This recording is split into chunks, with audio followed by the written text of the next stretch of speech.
Yeremia pasal 48 ayat 1-47 mengenai Moab. Mengenai Moab, beginilah firman Tuhan semesta alam, Allah Israel. Celakalah Nebo, sebab kota itu sudah dibinasakan. Kiryataim telah menjadi malu dan direbut. Kota benteng itu menjadi malu dan terkejut. Lenyaplah sudah kemegahan Moab. Di Heshbon orang merencanakan malapetaka terhadapnya. Marilah kita melenyapkannya sebagai bangsa. Juga engkau, hei Madmen, akan dibungkamkan. Engkau akan dikejar-kejar pedang. Dengar teriakan dari Horonaim, kebinasaan, kehancuran besar. Moab telah hancur lebur. Kedengaran orang berteriak sampai ke Soar. Sungguh orang mendaki pendakian Luhit sambil menangis.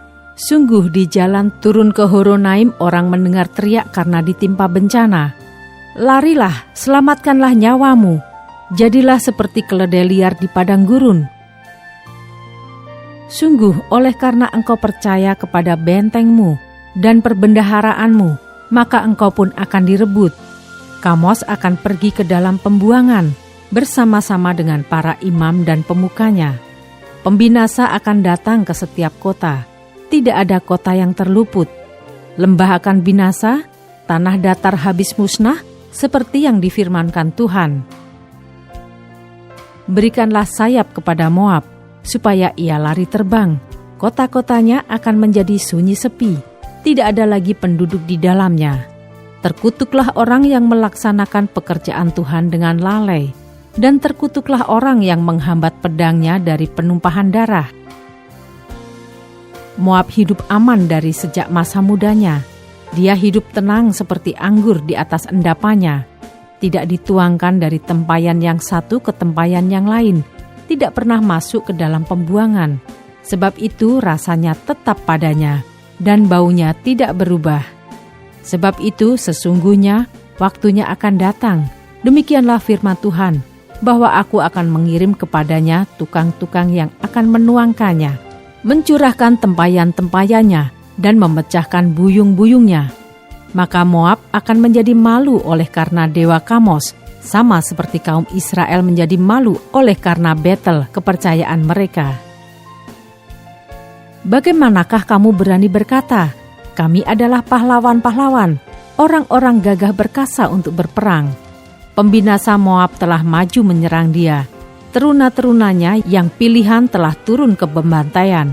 Demikianlah firman Raja yang namanya Tuhan semesta alam. Bencana Moab sudah hampir datang, malapetakanya sangat segera sampai. Ratapilah dia, hei semua yang ada di sekitarnya, hei semua yang mengenal namanya. Katakanlah, sungguh sudah patah tampuk kekuasaan tongkat keagungan itu.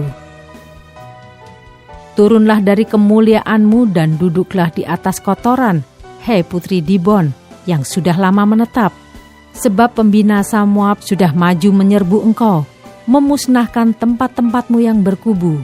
Berdirilah di tepi jalan dan tinjaulah, hei penduduk Aroer. Tanyakanlah kepada orang yang lari dan yang terluput. Katakanlah, apakah yang telah terjadi? Moab sudah malu, karena ia terkejut. Merataplah dan berteriaklah. Beritahukanlah di sungai Arnon, sungguh Moab sudah binasa. Penghukuman telah berlaku atas daerah dataran tinggi, atas kota-kota Holon, Yahas, Mefaat, Dibon, Nebo, Bet-Diblataim, Kiryataim, Bet-Gamul, Bet-Meon, Keriot, Bosra, dan atas segala kota negeri Moab, yang jauh dan yang dekat. Telah patah tanduk kekuatan Moab, dan lengan kekuasaannya telah pecah. Demikianlah firman Tuhan. Buatlah dia mabuk, sebab dia membesarkan diri terhadap Tuhan. Moab akan berguling-guling dalam muntahnya, dan ia sendiri pun akan menjadi tertawaan orang. Apakah bukan Israel tadinya yang menjadi tertawaan bagimu? Apakah dia terdapat di antara pencuri-pencuri, sehingga engkau menggeleng-gelengkan kepala setiap kali engkau berbicara tentang dia? Tinggalkanlah kota-kota dan diamlah di bukit batu, hai penduduk Moab. Jadilah seperti burung merpati yang bersarang di dinding mulut liang. Kami telah mendengar tentang keangkuhan Moab. Alangkah angkuhnya dia, tentang kesombongannya, keangkuhannya dan kecongkaannya, tentang tinggi hatinya. Aku ini kenal kepongahannya. Demikianlah firman Tuhan. Tidak benar cakapnya dan tidak benar perilakunya. Sebab itu aku akan meratap karena Moab, akan berteriak karena Moab seluruhnya, dan akan mengaduh karena orang-orang Kirheres. Aku akan menangis karena engkau, lebih daripada menangis karena Yaeser. Hei pohon anggur Sibma, ranting-rantingmu merambak sampai ke laut, meluas sampai ke Yaeser. Si pembinasa telah jatuh menimpa hasil musim kemaraumu dan panen buah anggurmu. Sukaria dan sorak-sorak telah lenyap dari kebun buah-buahan dan dari negeri Moab. Aku telah menjauhkan anggur dari tempat pemerasan. Pengirik tidak ada lagi pengiriknya. Pekik kegirangan tidak kedengaran lagi. Heshibon dan Eleale meraung-raung. Orang memperdengarkan suaranya sampai ke Yahas, dari Soar sampai Horonaim, dan Eglat Selisia. Sebab air sungai Nimrim juga menjadi ketandusan. Firman Tuhan, aku akan menghentikan orang di Moab mempersembahkan korban bakaran di bukit pengorbanan dan mempersembahkan korban ukupan kepada Allahnya. Sebab itu, seperti hatiku terharu mendengar suling, begitulah hatiku terharu melihat keadaan Moab, dan hatiku terharu melihat keadaan orang-orang Kirheres. Bukankah sudah hilang segala harta yang mereka tumpuk?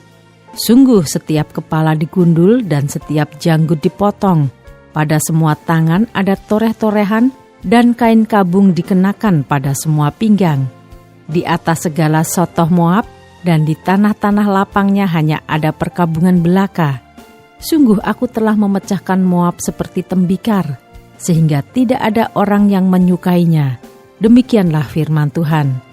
Betapa terkejutnya dia, betapa Moab menyembunyikan mukanya karena malu. Maka Moab telah menjadi tertawaan dan kekejutan bagi semua yang di sekitarnya. Sebab beginilah firman Tuhan, sesungguhnya ia datang melayang seperti burung Raja Wali dan mengembangkan sayapnya ke atas Moab. Kota-kota direbut, kubu-kubu pertahanan dirampas. Hati para pahlawan Moab pada waktu itu akan seperti hati perempuan yang sakit beranak. Moab akan musnah sebagai bangsa, sebab ia membesarkan diri terhadap Tuhan. Kejut dan pelubang dan jerat bagimu, hai penduduk Moab. Demikianlah firman Tuhan. Yang lari dari kekejutan akan jatuh ke dalam pelubang, dan yang naik dari pelubang akan tertangkap dalam jerat. Sungguh aku mendatangkan semuanya ini atas Moab di tahun penghukuman atas mereka. Demikianlah firman Tuhan. Di naungan Heshibon orang-orang pelarian berhenti, kehabisan kekuatan.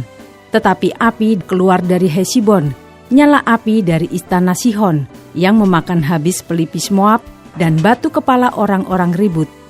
Celakalah engkau, hei Moab, binasa engkau, hei bangsa dewa Kamos, sebab anak-anakmu lelaki telah diculik tertawan dan anak-anakmu perempuan menjadi tawanan. Tetapi aku akan memulihkan keadaan Moab di kemudian hari. Demikianlah firman Tuhan. Sampai disinilah firman penghukuman atas Moab.